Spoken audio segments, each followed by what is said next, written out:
It's great to see so many people of you here. It's fantastic.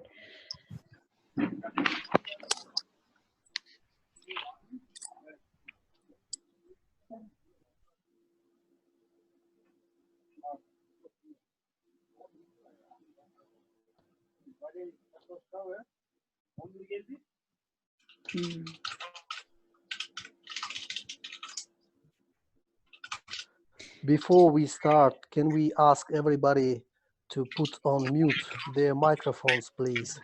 Thank you.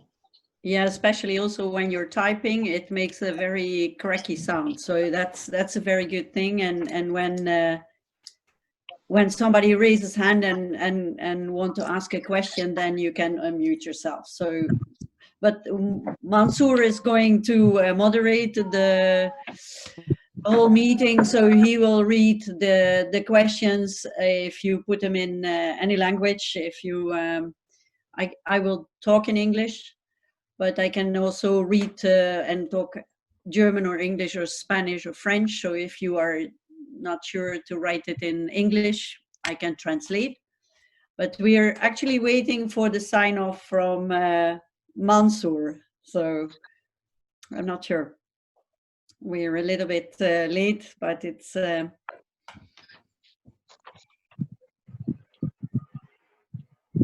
where is our host? Let me see. Maybe he texted me something.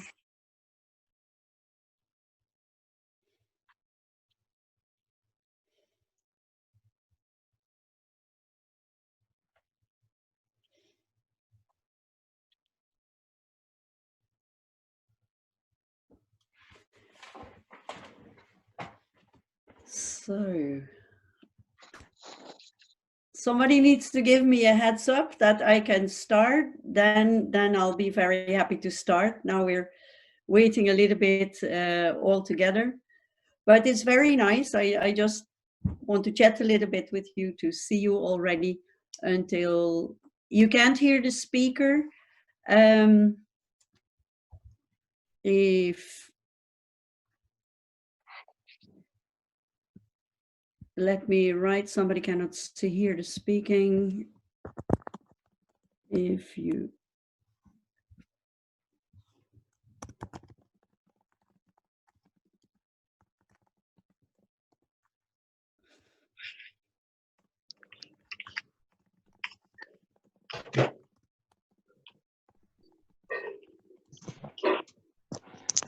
Ayşe.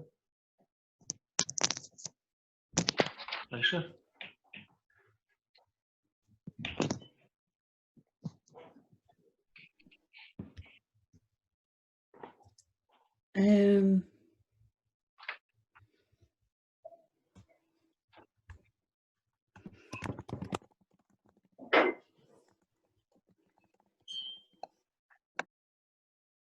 So if the host could say we could start, then we are beginning. I think most of us are ready. We have 39 people. Fantastic. It's really nice.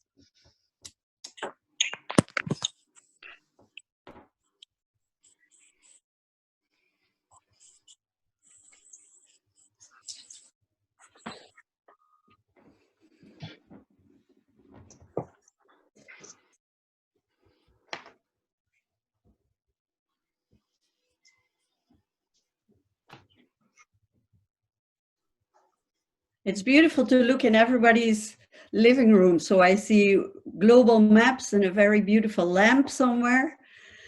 It's very nice. I don't have your name with the gentleman with the beard and the beautiful light and the beautiful, yes, it's you. It's very nice. And It's the Kyrgyz palace. Hi, Fabian. Hi. It's a very beautiful palace. I can see. Fantastic. So I'm not sure. Can we start? Can somebody give me? Please start. Yes. So thank you very much. So let me start. I thought we will have introduction from Mansour, but maybe if he can always come in, I know he's available. So what we are going to do today is a little bit, can you read my board in the back? Can you see what it says? I can put it a little bit closer maybe, and then you can see what it says. Very good. So I was asked by Mansour to talk a little bit about tourism after Corona, which is totally different, of course, from what we are doing now. For the next year or 1.5, I will introduce myself and what East Guides West is all about, how I came to Kyrgyzstan, and how we are now ending up in this beautiful forum. And then we go for major questions. I would like to go from like a funnel. I take you from a big topic, what is happening globally or in Europe, and then what can you do now in Kyrgyzstan? Because I think there's a lot of opportunities that you can do now. And if you allow, I will share my screen, because I made kind of a presentation just to guide us through this talk. And when we have a topic, when I close each topic and you have questions, you can ask it in the Zoom group chat. And the only language I cannot really read is Russian or Kyrgyz. So if you can write it in English or in German or in whatever language is totally fine. I think we have our host back, no? I can see you now. Yes. Very good. So I will share my screen and show you what it's going.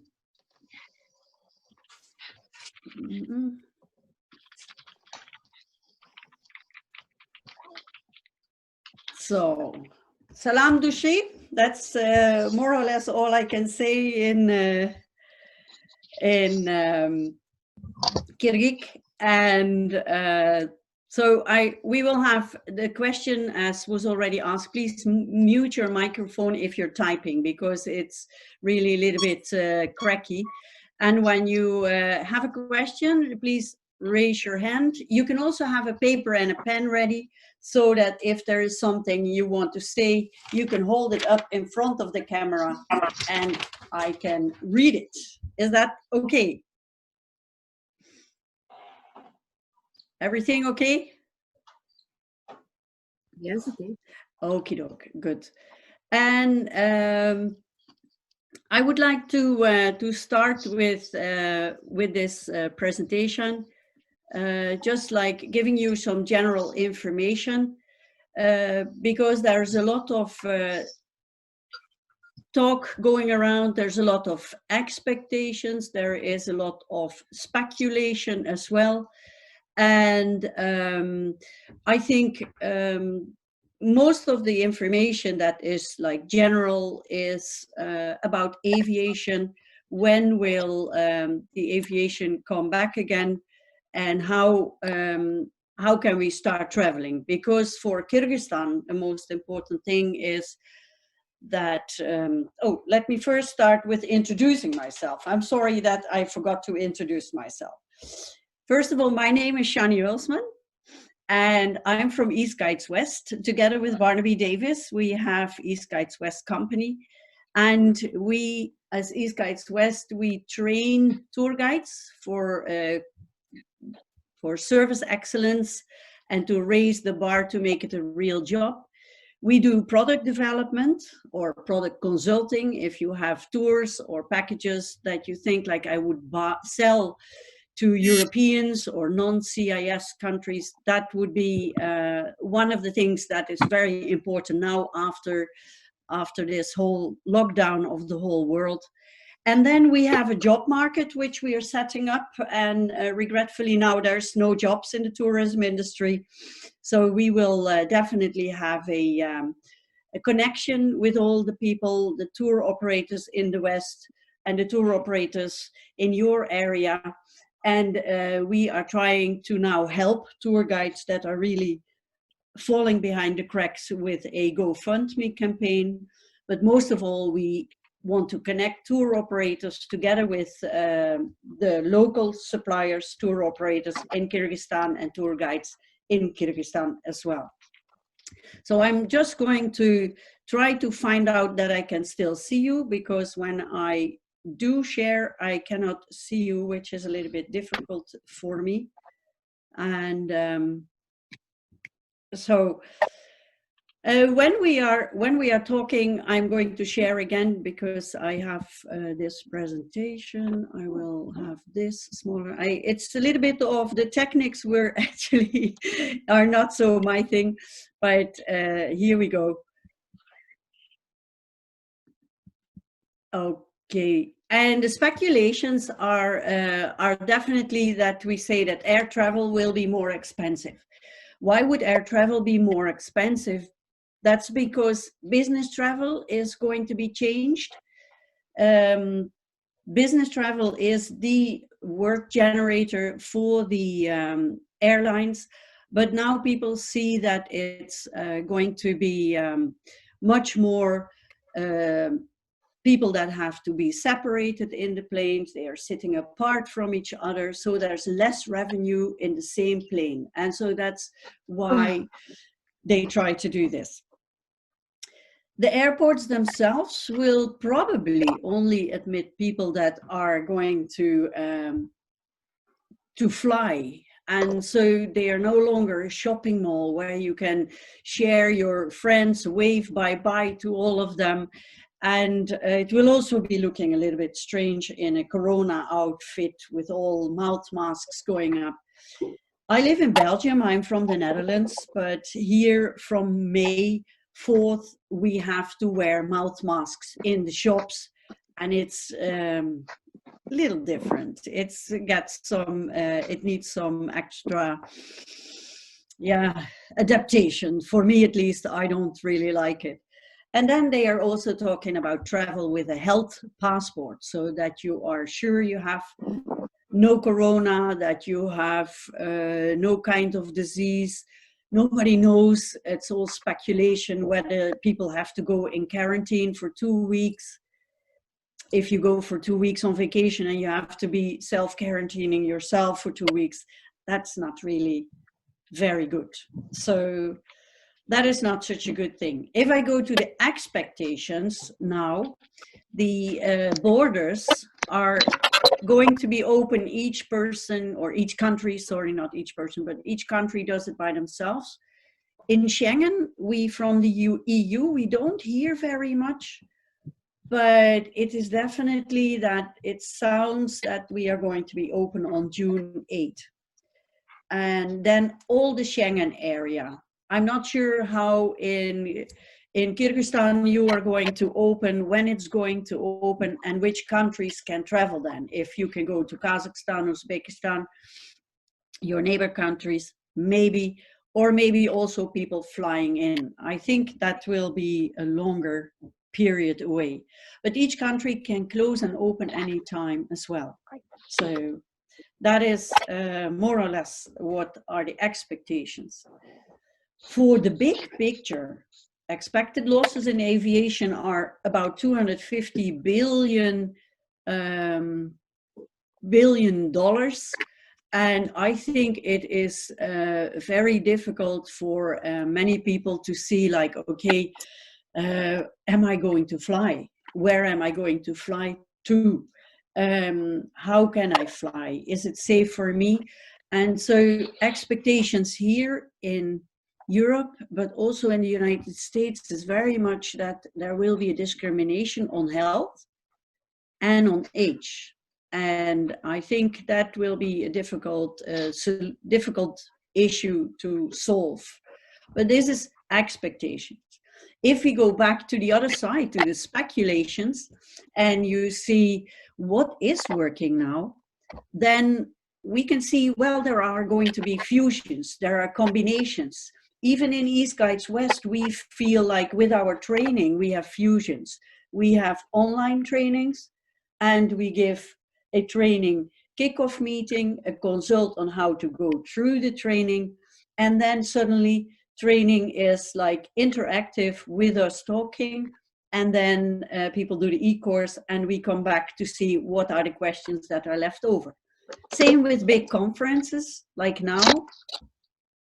With KATO, I'm so happy that we are here because Mansour and me, we have met very many times, and he's always very positive about KATO.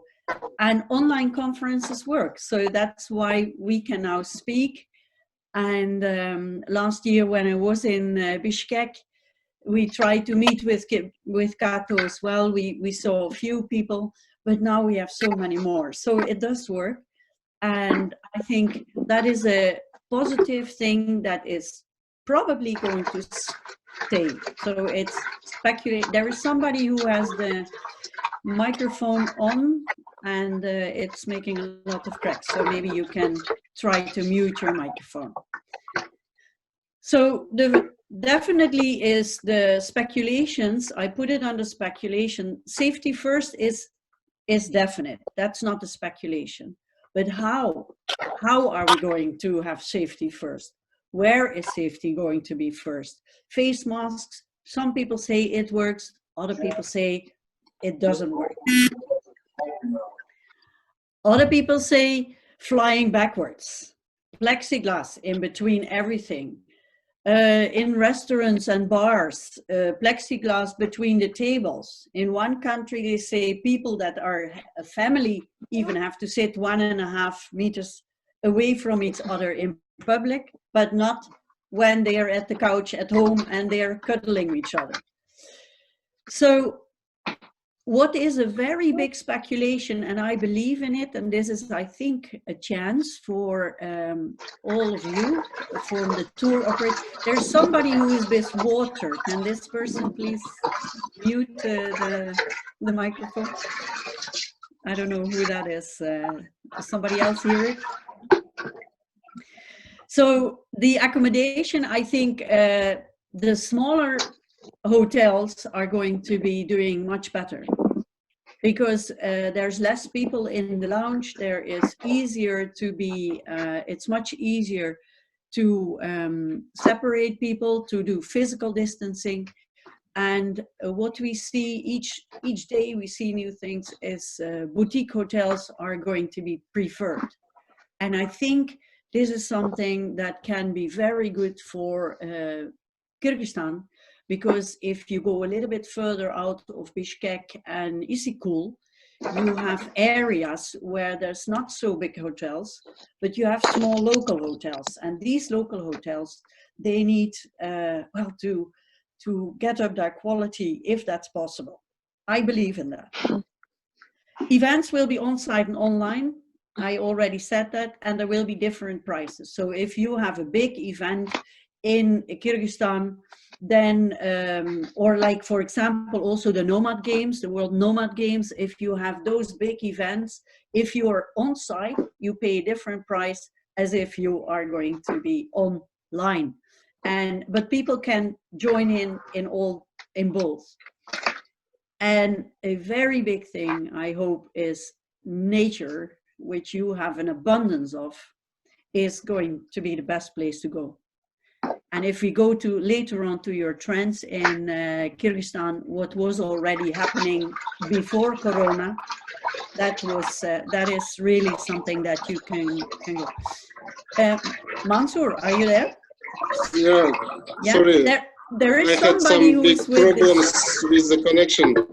Yeah. Can I have a little, yeah, sorry.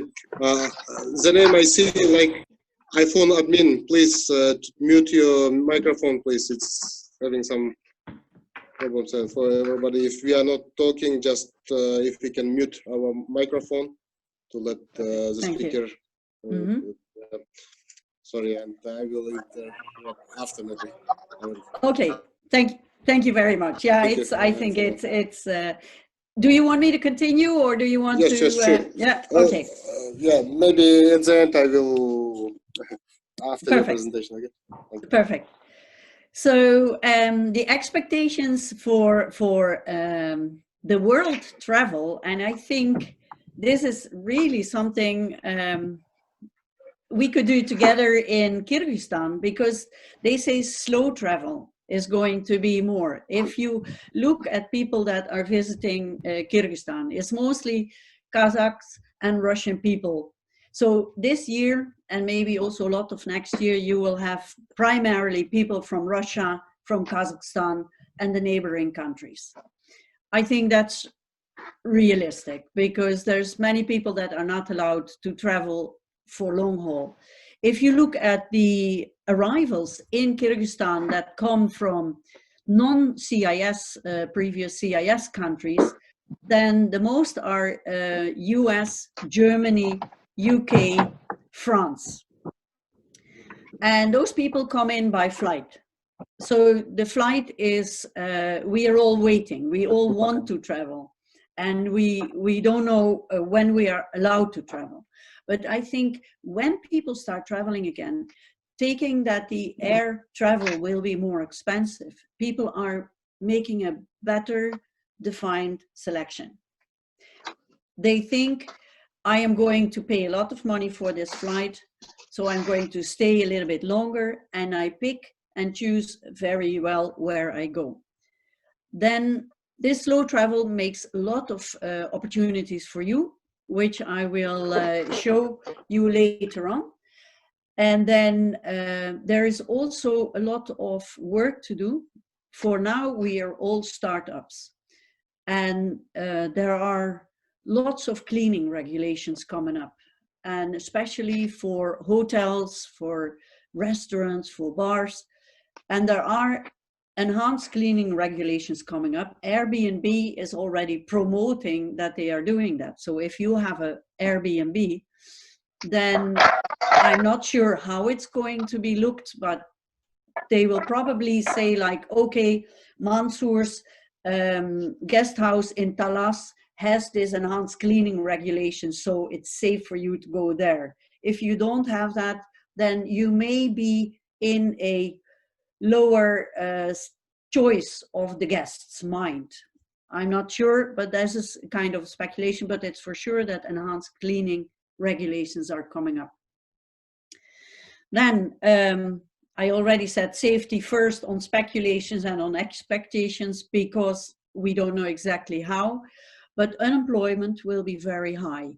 And we spoke with many tour operators we work with here in the West, and they say if we have tour guides later on, because tour guides are going to be even more important, then if they have been training themselves, if they are really professional, if they're skilled, we would rather choose them. And if we have jobs and there is so many people coming for that one job, then they are very clear. All of them say we would take the ones that have the best papers, the best professional. And this is something which is very good, but also I think for one job where they were normally like having groups of 30 people, now they need not one guide, but 3, because the groups can only be like 10 or 12 people. Many people are not in tour guiding, of course. Airbnb just said yesterday they will fire 25% of their staff worldwide. Lufthansa is having 10,000 jobs cut. British Airways is a lot of cutting jobs. Tour operators, they have no sales, so they can keep their people waiting, but nobody really knows where this is going. So I think for general information, is this good? Hands up if you think this is enough. If you have a question, let me know. No questions? Or a paper? Continue, put your hands up if I can continue. Fantastic, good. So I will go to the next part. So here you see a little bit, I said we are going to talk about the United Nations a little bit also, and then we go much more to where you are, what's more important for you. So can you see this expected changing for the airport, what you do? Can you all see this picture well? Yes. Yeah? We see, yes. Fantastic. Okay. So it's very funny to see if you look at the personal protection first. That is what the UNWTO says, but that's what everybody actually says. UNWTO says personal protection first, responsible travel. That is what we need to do. So everybody needs to take care of themselves, but also of the people that they are traveling with. So this second picture with the flights where there's one seat turned backwards, this is a very old-fashioned suggestion, actually. The first flight I made to Hungary was me flying backwards and looking in the tail of the plane when he lifts off. Normally you go like this, and then you look towards the pilot cockpit. But if you sit backwards, you look like you go down and you can see everybody. It's a little bit strange, but it is doable. I did it only once in my entire life in the end of the 70s, so it's really interesting. The last ones that are going to come back are definitely the cruises, but since you're a landlocked country, you're not going to have many cruises. I'm not going to talk about that a lot.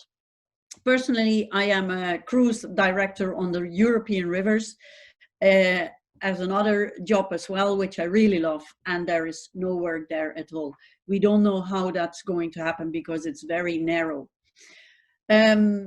So that is especially the airport and the trains and the restaurants and the bars. But my personal problem is when you go, for example, to Isikul, to the beach, where many of you people go, and you would sit in a plastic cabin with an umbrella above it. I'm having a little bit of problems with that personally, but maybe this is the reality, we don't know. Tourism is 10% of world income. And so every 10 people has one person working directly into tourism.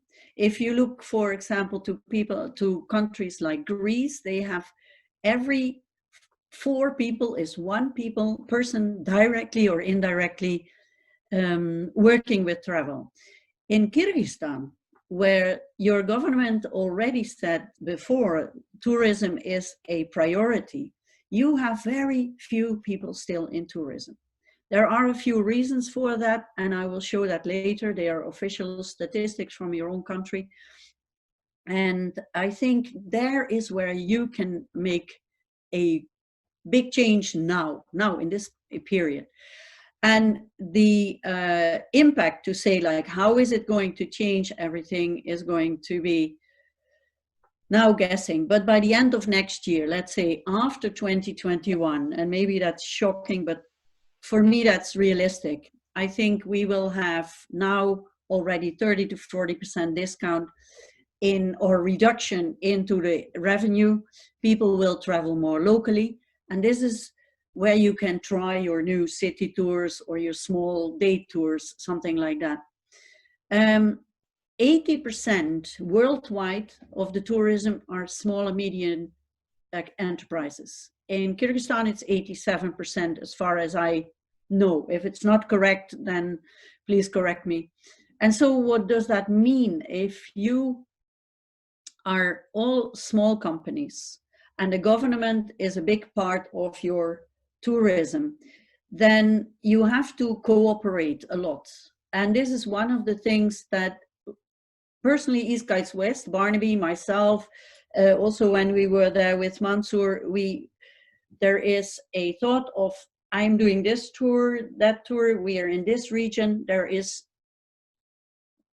cooperation, but the thought now has to be bigger because we're all in the same boat. And so the stronger the cooperation is between the tourism suppliers, the better it is. And there is this picture that I show you on this comes from the link that I have under number 6. So that's the Daily Mail. And well, I thought it's interesting to see. I go on to the next topic. Is that okay? So here we are, loss or gain. And the trends, if there's somebody who wants to say something, please let me know. I like interaction, but we can do that at the end. Mansour, I will give you sign when I want to do. This is a very interesting review on the Kyrgyz tourism industry before Corona. And this status that you see here is showing what the problems are to grow your tourism. I started with the negative so I can end with the positive, because I really love Kyrgyzstan, and Mansour knows it, and I really wish we can put you on the map. There is a lot of environmental pollution still, and when you go into the parks at the entrance, and it's not only in Kyrgyzstan, it's in many more countries. When in the entrance you see lots of plastic and so on. This is something that is a cleanup action, where I think it's possible to put all the shoulders together and work on it now when there's hardly any visitors. Then what in the Western, the non-CIS guests complain mostly about is poor service quality and skills of the providers. And then we're not necessarily talking about Bishkek, but we are already talking about Isikul. We are talking about the big things that the government has to do, where I'm not going to touch upon because we are not going to solve that today. But there are things we can do. And if you see, like, for example, you can go with jeeps to the countryside, and your countryside is so beautiful, then there is no reason why not to have a good service. There is a possibility to train the skills anytime, especially now when everybody is sitting at home and watching webinars all the time. There is a very weak marketing and branding.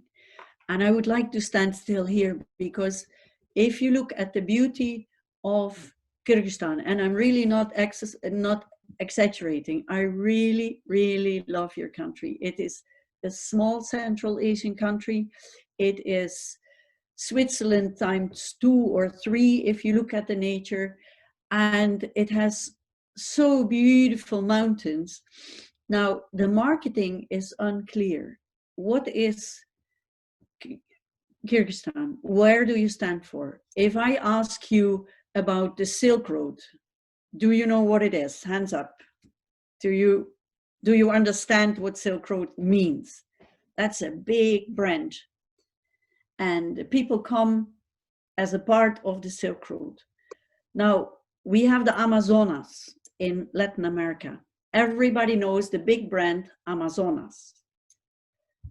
But if you look at Kyrgyzstan, you are the 4th highest country in the world. The elevation is, after Bhutan, Nepal, and Afghanistan, you're the highest country in the world.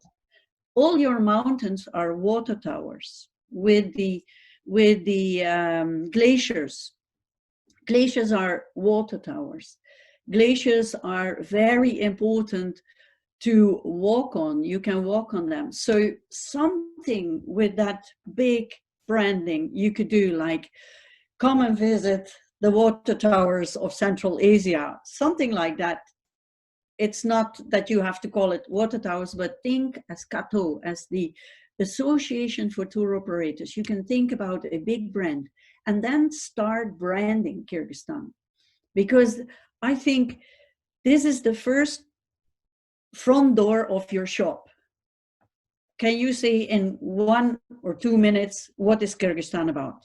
I would say mountains, very beautiful natural resources, and very, very nice people, because you're very hospitable and very nice people. So I think with this, as a big branding, you can do. And the government already started last year. There was a nice little movie about Kyrgyzstan, and I looked at it yesterday, but it doesn't say, like, for example, India says, Incredible India. And immediately you hear this music of Incredible India. This is something, and I see you laughing there, so you recognize it. This is one of the important things I think KATO can think about now. What is it? Incredible India, incredible India, you know this song? And something like that for Kazakhstan. Excuse me, for Kyrgyzstan. That would be fantastic. The positive thing here is also environmental pollution is something that we need to work on all together. People are going to travel more conscious. And even if you have a product that says we are going to hike, bike, horse ride, because that's the adventures that you can do in Kyrgyzstan, you can say like, let's make one day that we clean up after ourselves. I remember that we were traveling in Kyrgyzstan with a wonderful guide, and we were picking up plastic one day. And then he said to us like, wow, you're even cleaning our country. But it's easy. And I think people like it. They are involved and it's local. Resources are less and less in the countries where we live. In Belgium, in Barnaby is in the UK, all of Western Europe, we are having such high populations and you still have resources. People will look for resources. That's where you can start because that's where you are. You have so much space, culture and adventure, and it is a steady growth. In the last years, you had about 15% growth from non-CIS countries, and that's where the money comes from in the sense of multi-day tours, mostly. Is this clear for most of you? Questions? Mansoor, are there any questions? Can you see? No questions? No questions, Shani. Please Okay. keep continuing. We just for information, we have granted unlimited time for the conference, so we don't need to change the conference rooms. So. Okay, perfect. So, yeah, we have time. The only thing is I have another call at 12:30, but we have time. So I will continue here because now I'm going to look at what can you do for Kyrgyz tourism now. And there's one thing that I really think, seasonality is the first thing we always hear. Seasonality, we only work from June till July, August. We have winter.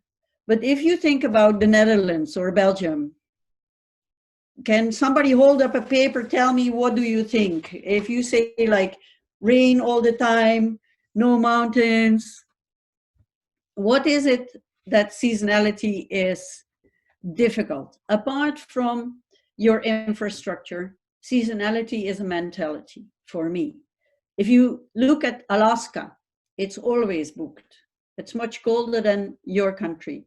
If you look at Netherlands, it is always booked. We are not known for the exotic temperatures we have or the beautiful weather, but there is culture.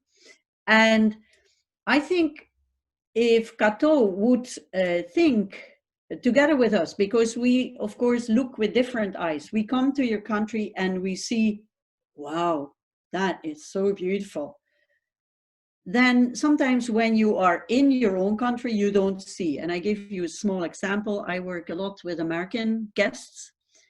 And one day this lady asked me, Shani, why are everywhere the blankets hanging out of the window?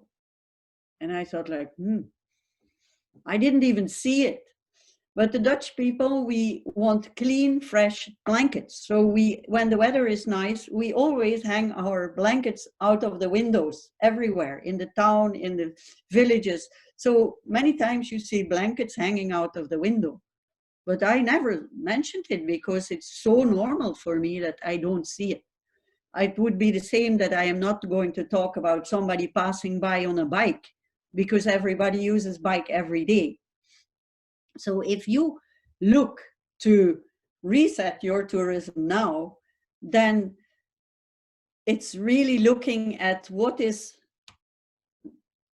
really normal in your country, what you don't even recognize anymore. So sometimes you have to need, as we say, foreign eyes to see or make you see your country for the very first time again. So with that said, tourism is in a reset now, which if you weren't doing the right things, or if you feel like you should improve, or if you think like this is really a great chance to put Kyrgyzstan on the map, then it's now, because there is two big things. Nobody knows what is exactly expected and how it's going. So there is room for mistakes, for trying, for exercising, for gaining experience. And second is, there is time to set it right or to do it differently and try it. So these two things we don't normally have. Normally we just run and we have so busy and overbooked and but now you can say like, okay, we have time. Let's take our tour program. What do we do with that? And we are going to look with it. Something we did with another tour operator also in Central Asia. He said he was now looking with his sales and marketing staff to his tour program. And he said, okay, we have to redesign our tours. And he asked us, can we do the e-course redesign, but in a different way? So he invites his sales personnel. We do a kickoff meeting. He has been giving the people every time after part 1 or 2 or 3 information. I want you to work on this tour like this, and then stop the e-course, and then they had to do homework, then they came back, and then they do the homework again, and they're still working on it, and then we consult again. So we tell them, okay, this is the way you can do this resetting of your tour programs, and then you work on it and you go and see. And if you look at your own tour programs, I think if you have to think about groups that are 10 people, and I'm more talking about Western guests, because that is where the average price for Kyrgyzstan, which I've seen, is about 2,000 to 2,500 euros for a good group that comes, that is prepared to first travel. And mostly the travel starts internationally with people that have a little bit more money, because budget travel is like for $10 a day, it's not really giving you revenue. You cannot live on $10 a day, and the time is the same that you spend. So look at your products, see where you can go, how you can improve it, and work together with your local suppliers, with the nice little guest houses, with yurt camps, with even camping sites if you do hiking, because there's a lot of hiking, biking, canoeing. That's what they call soft adventure, which is very easy in Kyrgyzstan to do. Hard adventure is a very interesting market segment, but there is something that needs to be done. The guides need to be very professional, and insurance need to be very high. So if you say we are pricing low price for me is not a guarantee for you to be working in 5 years again or still as a tour operator. Because low pricing, you have to have mass tourism or lots of people. And if you have good local guests or small tours with Russians and with Kazakh people, please go ahead, do that, because that's the people that are coming first. And there you can play. But if you want to say like, okay, now we want to reset for more international travel, then I think branding as a group, as the Association for Tour Operators in Kyrgyzstan, this would be a good thing. And together, when you have a good plan, and I know, Mansour, you know the people from the tourism development, and you can come present that plan and discuss it with the tourism ministry, then if they have to think less and you did the work, then maybe it's easier to convince them. Also insurance, what I think is, and what we know already, is insurance going to be much more important, because if you do adventure travel, whether it's just hiking, biking, and horse riding, or you really go mountain climbing and this kind of travel. Insurance is going to be very important for the guests that are coming to you, and that means that you have to be professional and that people will book through tour operators. Because a market platform, and there is many of them, you all know IndieGuide probably, which has a wonderful market platform. There's other platforms like TripAdvisor and so on. But they are not going to reimburse the guests if suddenly, let's say, Europeans closes the borders again, or if Kyrgyzstan is closing the border again, or the airplane is not flying again. So people that are willing to travel far, and there will be people next year, they will be looking for the quality tour operators. And so if you have your product very well designed, and you have a pool of tour guides that knows how to deliver on that promise, I think it will be slow, but because we have now slow period and we are growing, I think that is where you can start really setting up. So branding is for me really number one. Make sure that we know that incredible India has an equal kind of thing that is called with Kyrgyzstan. And yeah, I would like to get some information from you. I will stop sharing the screen so we can have a discussion. Is that possible? So we can talk together about what we can do and how we could work together, or how we can help you a little bit further. Is that okay, Mansoor? Yes, Shani, thank you very much. Sorry again. Hello, everybody. Sorry for being late. Actually, we had some problems with our provider, and I was trying to connect my mobile phone. No, so I had to skip the beginning just to introduce. I'm not sure if you have introduced yourself, Shanie Hulsman. Thank you very much for the initiative, first of all, to share the knowledges. And I know that you are doing some webinars on other platforms, like on Arrival, on other, and I see as a resume of other webinars and conferences that you are proposing us to share. And this is a tough time for everybody, and for mostly for tourism sector, and doing such conference, it's good. And thank you very much again for your contribution. And just to say, we have different organizations present here. I see members of KATO, I see non-members of KATO, I see destinations like Osh, Karakol present here, I see, and also we would like to welcome international organizations that are present here, representatives, and especially Denis Dinov from Risk and Safety Management for Adventure Tourism from GIZ. He wanted to have a speech after your presentation, after questions and answers. Maybe we'll pass the floor to Denis. And thank you again, and time to go for questions and answers.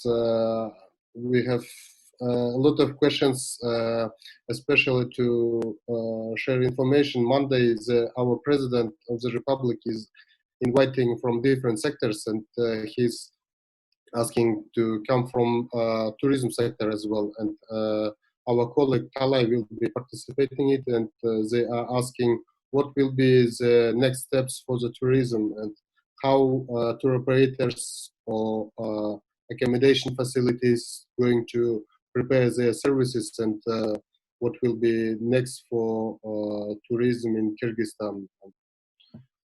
We are welcoming the questions for Shani.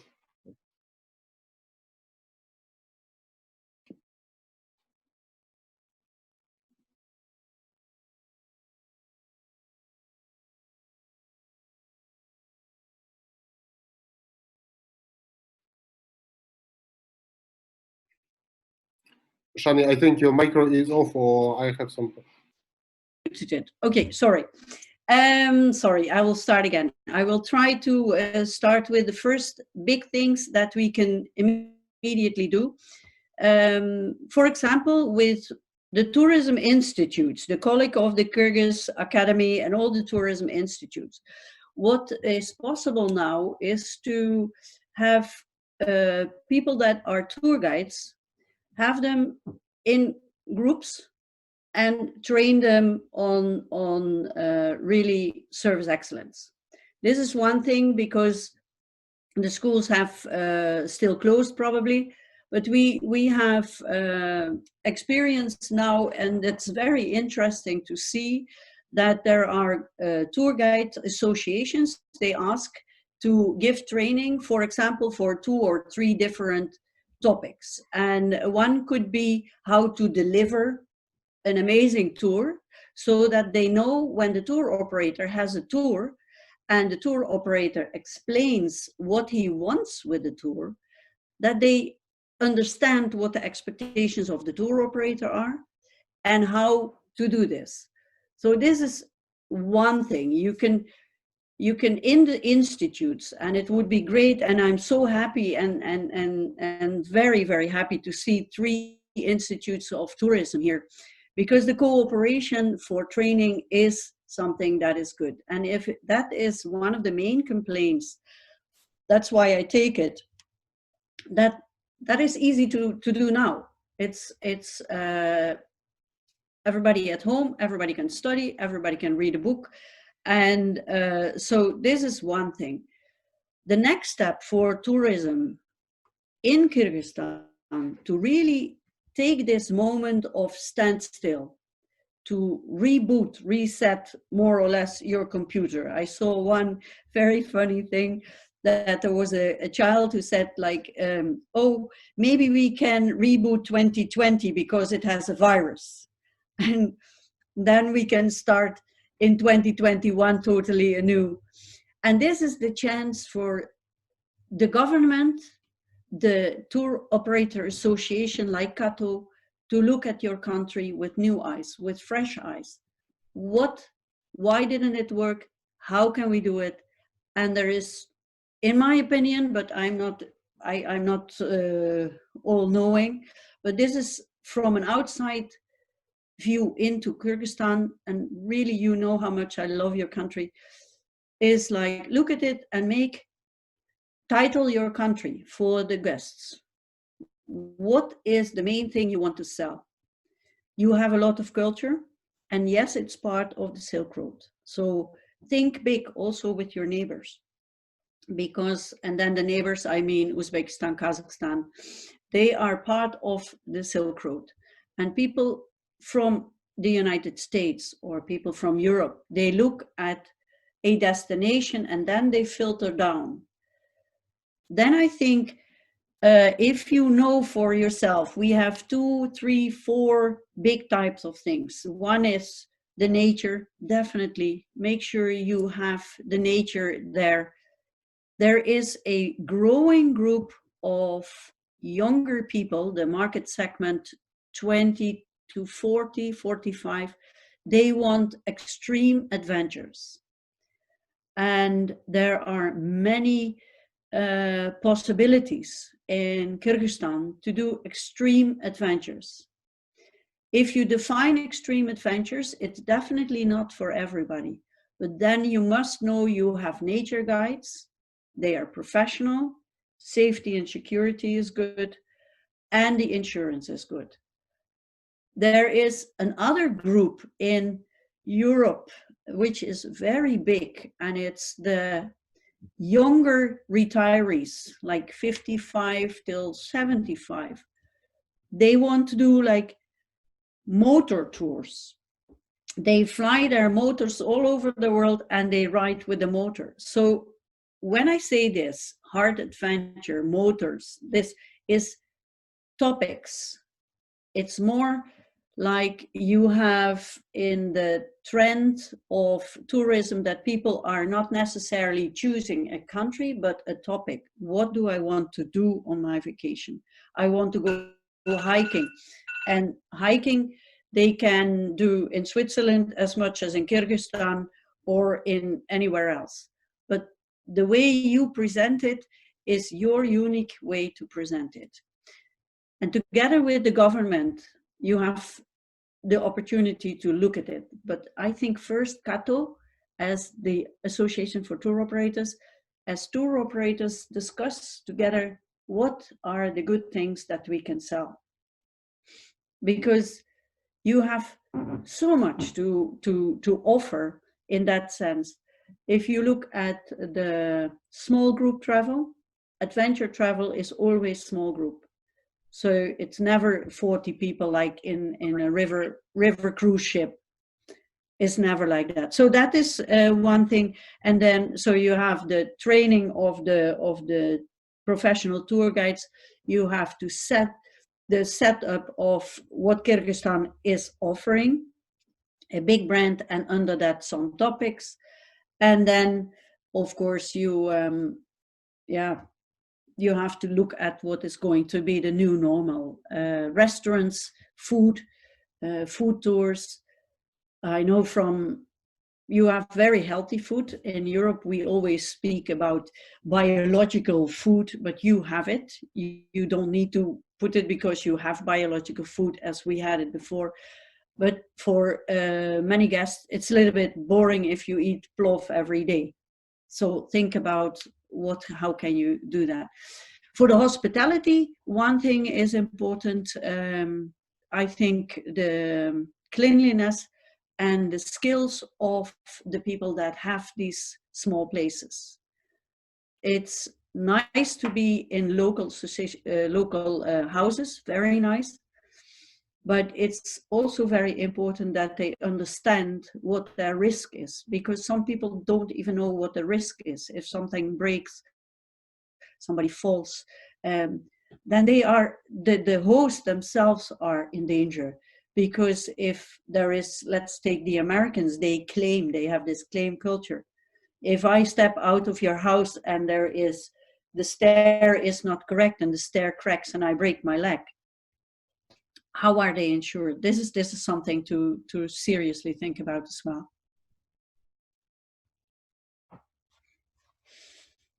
Mansour? Thank you, Shani. Dear participants, if you have some questions, please, you're welcome.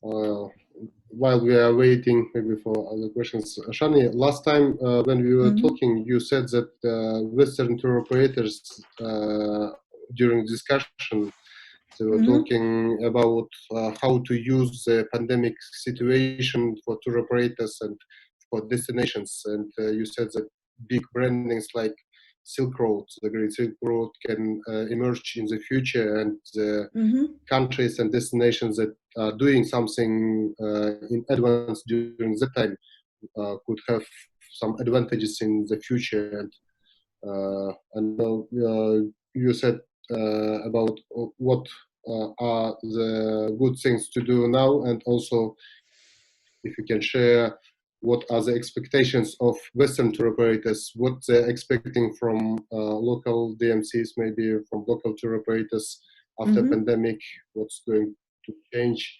And second question is if you can share with our participants some tips for free webinars or some interesting news where we can have look. I know you are sharing some conferences on platforms like Arrival or other. If you can share the things for employees of tour operators, or for management of tour operators, or for digital marketing, or any other, can be useful. Okay. What do the first question, because there was a few questions, and I saw also one question I will answer as well. Madina asked about the new cleaning regulations. I will try to give a heads up a little bit later on that one as well, Madina. I'll come to to that. What do the Western tour operators expect from local DMCs? Well, I give you one example. We work together with a company that is called Sovjetreisen, which means Soviet travel, and they only have a program to all former CIS countries. Very beautiful program. They have great, great tours. Long tours also. They have, on average, the people, they travel like 8 to 10. But most of the guests, that the expectations now are that if the air travel is going to be so expensive, most guests will probably start traveling again, like in older days, 21 days. So they take one country, then Kyrgyzstan and another country, something like that. With the disadvantage of Kyrgyzstan is you don't have real good international connections. If there would be a flight directly Frankfurt to Bishkek, that would be fantastic. But mostly we have to go via Istanbul or Moscow.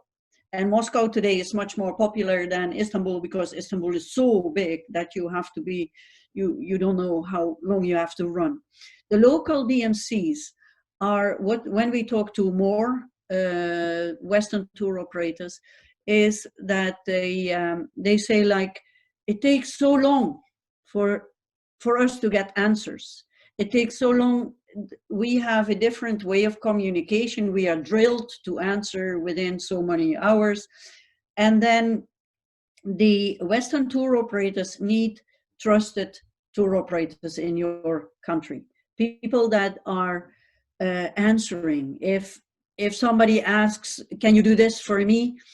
And then they have to start sending emails and doing this, then they get a little bit upset and they don't know what to do. With the result that they start doing the things themselves. And that is a loss of jobs for you. I think if KATO would have a standard of operations, like you say, like, okay, we work together with tour operators and we have a kind of a working standards that you are a group of trusted, well-professional tour operators, then they know that you are a registered tour operator rather than a tour operator who runs tours and drives their own car and very small. This is a security issue for the Western tour operators. They need to be feeling like, okay, I have this, you are the one who is locally acknowledged, you know the area, you know how to do this. So you can help each other putting up a program. For example, you remember, Mansour, when we did the lake visit, it was 8-hour drive. We go to the lake and another 8-hour drive back. It was a very, I love this experience. It is very nice. But if you have 10 days and you have 2 times 8-hour drive, that's 2 full days of the vacation. This is what tour operators in the West are looking for. Like, you can go to a lake, but maybe the lake is more close by. And this is for I think for KATO, one of the things local tour operators and suppliers to really make a kind of set of rules for yourself. We are doing this, we are answering the guests, we have a group of tours, and mostly the bases are the same, but we are not going to do exactly the same everywhere. We are not all going to Karakol on the same day. We are not all going to Bishkek in that museum at the same time. Something like that. So I think there is a very good start for KATO to do that. Then tips for free webinars. My next suggestion would be, why don't we make a Telegram or WhatsApp group? We have that, for example, with the Samarkand Guide Forum. There is about 140 participants, and we share all the time what we are doing. So if somebody of you would make a group where you are all in, we can share what we are already doing.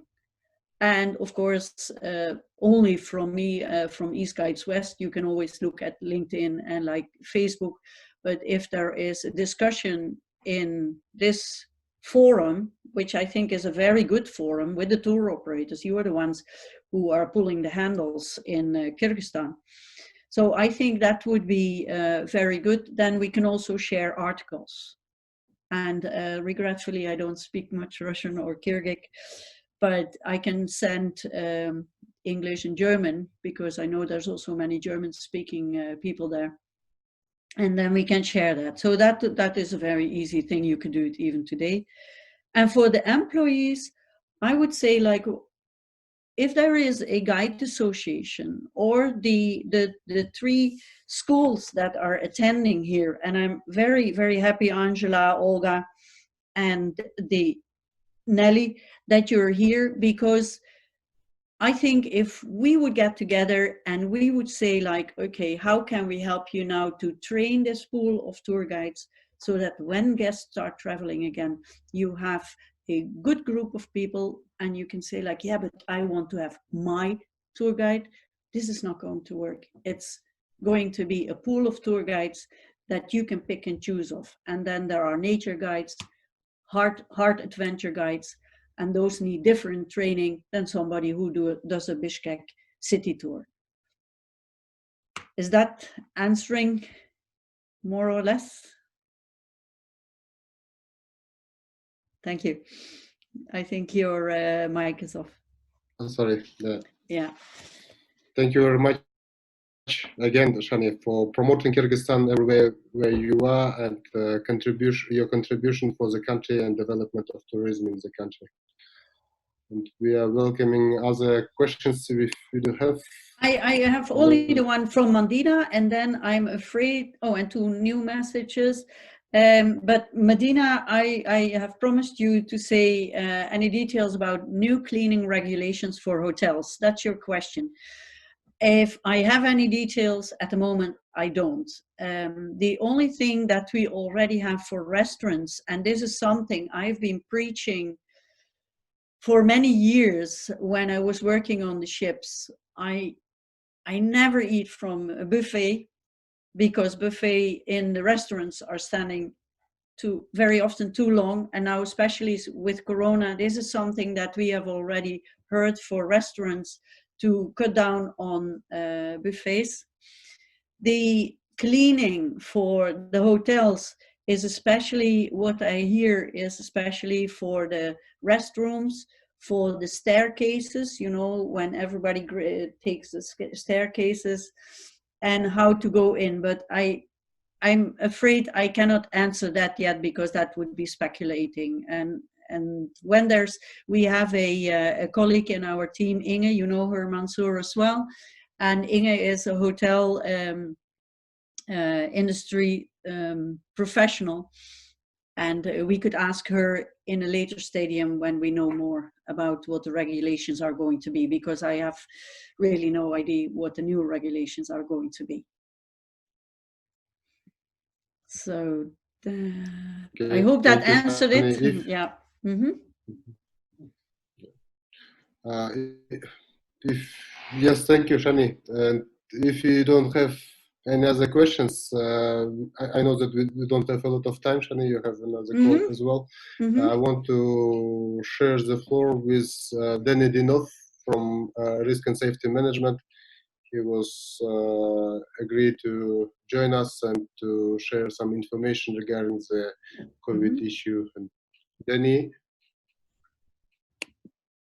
Yes, hi, good afternoon or good morning here, and thank you very much, Mansour, for initiating this, and also thank you very much for Shani for sharing all this really nice interview. Maybe just as an introduction, you know, I'm working for the GIZ, the German Technical Cooperation, and managing a tourism project in 5 countries. Kyrgyzstan is one of them. I'm actually also from Belgium, Shani, but I'm so based and stuck in Belgium for the moment. And so, I don't know if it's good, but, so maybe I don't want to make a big discourse, but I mean, a few points just to highlight. We actually made a compilation of a lot of resources and ongoing trainings and ongoing webinars, because for the moment, the internet is overwhelmed by initiatives of all kind of sources. I'm happy to share that document, you know, where we have an overview of what is already there in the arena. And I'm sure there's definitely some interesting stuff where you can pick up. We also have a website. You know, before the Corona crisis, we were actually providing advices and trainings on risk and safety management, you know, for the tourism sector. And I just shared you the website of the project. I maybe also would recommend you, you know, to go for and that's actually quite comprehensive, is actually the PATA Crisis Resource Center and Tourism Recovery. So PATA has actually also trying to compile, and actually they compile all the different resources of all the countries. So I shared also in the chat, you can see the link to the website. There's many more, you know, and there's many more, and I'm happy to share you that document that we have, and that you can have a look to it. Now, at the level of the project, what we are trying to do is, and I think it's picking up on what Jenny is saying, we actually want to come up with some support for the local suppliers, and for the little ones. So basically trying to improve their skills and knowledge on the COVID immediate measures, because as you know, there's a lot going on hygiene, safety, and health. And that is, you know, that is how they call it now. Health, hygiene, and safety, and sanitation, basically. A lot of people are actually coming up with guidelines. The problem is that it's not coordinated. So, I mean, for example, I was in a call with Rwanda, and they have their guidelines. Then you have guidelines also from Nepal. I was also with the Nepalese Tourism Board in Nepal. And so, but there is actually a need to harmonize that. So I think Kyrgyzstan also need to come up with some guidelines. I mean, you can refer to the international ones. There's still a few around, but it's still not really as a golden standard on how to actually set up something. But I think it will come soon, but it would be good to harmonize to that sense. Now, the challenge is now to bring that over to the small and medium enterprises to see that they actually get some skills and knowledge. And so we have been discussing with Mansour and KATO actually to come up with some actions to actually provide some coaching on the ground with those SMEs. So and actually we will actually ask tour operators to position themselves, if actually being as a service provider, because I mean the tour operators, you're the DMCs, you know your service providers, and so we will actually do a call of interest for tour operators who wants to position themselves to actually coach and help their small and medium enterprises. So we will cut Kyrgyzstan in different regions. We will probably start in Karakol, we will do a region in Bishkek, we will do a region probably in the Talas and maybe Osh. Let's see how we'll organize it. But the idea is that tour operators actually can also be a service provider. Just instead of, I mean, I know there's a lot of challenges and things to do, but maybe you can also, in that period also, come up with some service, and we will also provide, we will finance that basically. But again, it will be based on some terms of reference, so really a scope of work that has to be done in terms of coaching. And it's actually, probably we will ask the tour operators to come up with action plans for those small and medium enterprises that we will coach. Voilà, that is in a nutshell. We will work it out with KATO. KATO will, of course, communicate everything, but we hope to do that end of this month, beginning of next month, and then for service provision that will be in July, August. So it will be focused on COVID support activities, but it's, as Jenny also said, it's actually an ideal moment also to review a bit the way you work, your business model. Now we hear and we see there's also a lot of need in terms of, you know, economic recovery, how to deal with your cash, how to deal, you know, with a lot of insecurity, and so I think in that coaching it can be COVID, but I mean if the DMCs or the tour operators can also give some advices on those other issues, and to facilitate that work, we will set up like a platform where all the information will be available. So the tour operators will be having a look what is available as coaching, as documents, and they can then try to translate that at the level of the SMEs. Sorry, I've been talking probably a bit too much. And maybe it's not 100% clear yet, but we will try to make a communication around it and share it with all of you. But in a nutshell, please try to innovate and also being a service provider. You know, you have a lot of talent in-house. You have guides. You have people, so you can go out of your normal business of dealing with tourists. Now you can actually coach your suppliers, or in that sense. So I think it's also a new way of trying to see things, and let's see how it works. But is that more or less clear, Mansour? Or I think if I may, Danny, I believe your name is Daniel. Danny is also good. Yeah. Okay. I also want to add to this because EastguidesWest is also doing sustainable tourism, and we are enrolled in a program from the Global Nature Fund. And they asked me where we had to give 2 countries. And I have put up Kyrgyzstan as well, with Talas region as well, to work on the Global Nature Fund. On the May 26th, they will decide whether we will be together with the Global Nature Fund. And it would indeed be very, very good if we could work together with KATO, because we can come from the outside, but we don't feel your country like you do, and you don't know, we don't know where you really need the coaching, or what we can show you, like, hey, this is a good idea to do. And I very, very much agree, Danny, to you, because coaching is the thing that is needed, but there is now such a beautiful blank page where you can start redesigning it, and there is so much talent, and the talent with your resources and the beautiful country you have, there must be a way that you can win this tourism after the corona. And of course, very helpful, and thank you for sharing these documents, Danny. It would be very nice to look at them as well. Thanks. Okay, thank you, Danny. Thank you, Shani. Very good information, Danny. And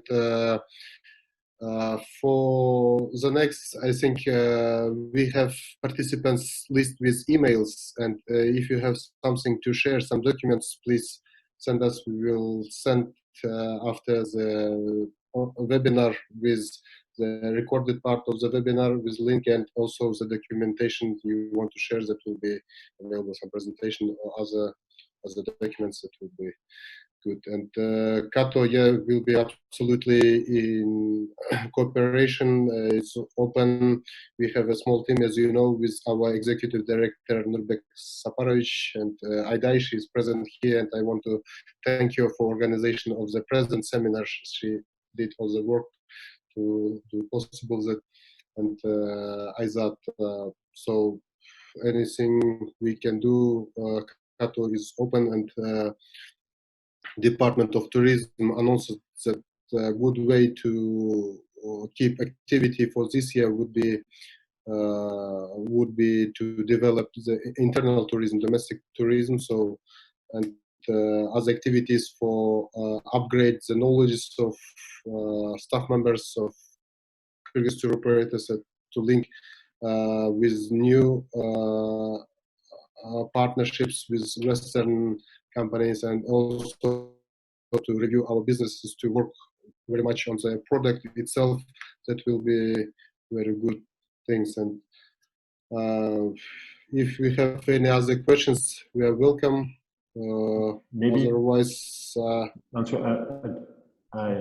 I just wanted to quickly also share a comment. You know, I mean, I didn't want to interrupt, but I mean, one of the trends you also see coming up is actually bilateral agreements between countries. So as Jenny has said, you know, the recovery will come domestically, then regionally, and then internationally. And so that is what everybody is more or less saying and sharing for the moment. But in that configuration, countries are start to do now bilateral agreements in terms of tourism. So, for example, Australia and New Zealand are saying, okay, let's work out a deal where we can work together. I heard from Austria and even Israel. They start to talk, how they did actually. So I don't know about Kyrgyzstan. I mean, and I think it's also, so therefore you need a proactive Ministry of Tourism or government to say, okay, how can we now facilitate that exchange with the neighboring countries? And in some countries they even go with a kind of a ballot. I never saw the contracts, but that's something I hear is as a trend. Jordan is also working on those kind of things. So have a look in it. I think KATO could also play a role in that too, and maybe with the government.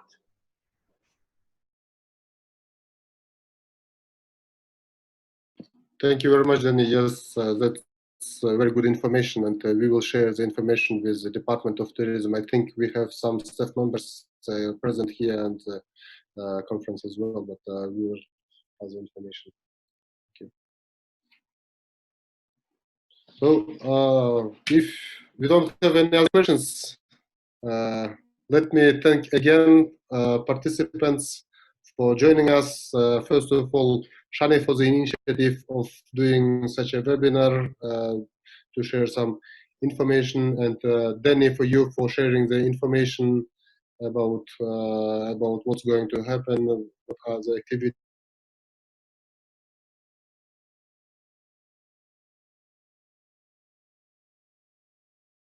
You got Mansour.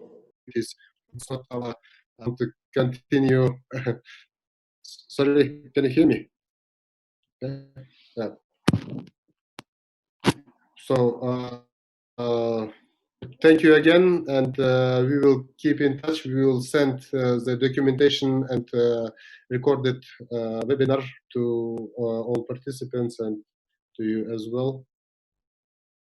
If you have something to add at the end, please welcome Danny, Shannie. Thank you very much. Merci beaucoup. Next time. Yeah, thank you very much. And I hope to see you again very soon.